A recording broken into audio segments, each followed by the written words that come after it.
lovely to have you here today. Brilliant to be here. So I'm just going to ask you a few questions and yeah. So net zero is a huge thing to my generation and future generations.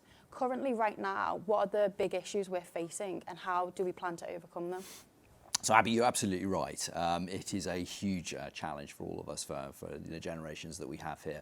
But I also really feel it's a massive opportunity as well, because we have the opportunity as we look to reshape the maritime sector for the future to not only make it cleaner and make it greener, because that's the right thing to do for the planet and for this current generation, for future generations, but it also gives us the opportunity to invest in new technology. It gives us the ability to make the UK as a whole and then maritime areas like Merseyside, real, not just national, but global leaders in this new emerging technology. So I'm hugely excited by the possibilities that there are for people in terms of creating new jobs, new export opportunities, new technologies, at the same time as meeting the challenge that we have to do.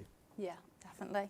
So with the Maritime 2050 plan, how are we going to track the progress that's being made? And if we get to 2050 and we're still not there, how do you plan on reaching the net zero goal? So that's a brilliant question, because it goes to the heart of what you have to do in government, which is keeping tabs on and actually delivering. It's all very well coming up with a strategy, isn't it? Yeah. But you've actually got to make sure you deliver on it.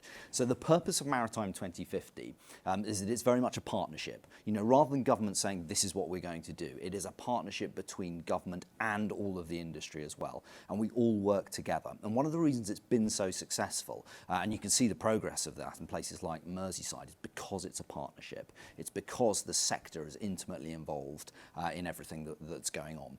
And so my job as a minister is to make sure that I have regular updates on progress that's going on. And I see these regular. I saw one only last week, in fact, on the progress that we're making on delivering Maritime 2050. So my job is then to look at it, and then where there are areas that we need to make more progress on, to push for that to be done with the team at the Department for Transport and, of course, with sector as well. So we've made great progress. Lots more to do, and what of course has been difficult is that COVID has meant that some of these things have had to be paused. But the work's carried on, and the passion, the commitment to Maritime 2050 is absolutely as fresh and as energetic as it always has been. And I'm looking forward to making progress now that happily we're making, we're starting to come out of COVID. Definitely. So with being a young female myself, the maritime industry, females make up only 4%. So how do we plan on increasing diversity in the industry?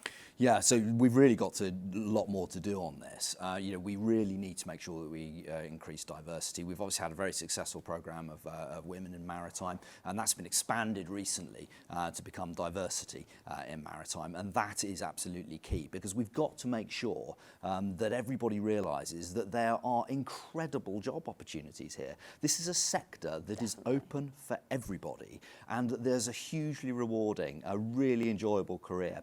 And that messaging is a part of something that there's a part for all of us to play in that, to make sure that people understand that, wherever you come from in life, whatever your background, maritime is for you.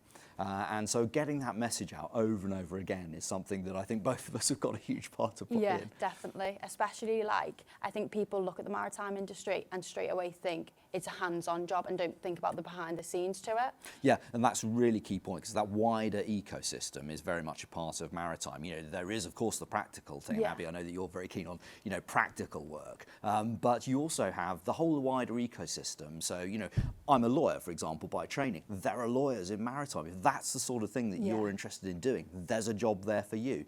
One of the wonders of having an industry that's diverse in every sense of the word is the fact that there's a huge amount of opportunities there, and we really see that, and we can see that happening, but going faster and faster and ever more exciting, in places like Merseyside.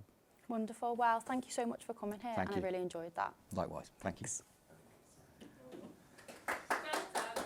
Well done, Abby. Thank you.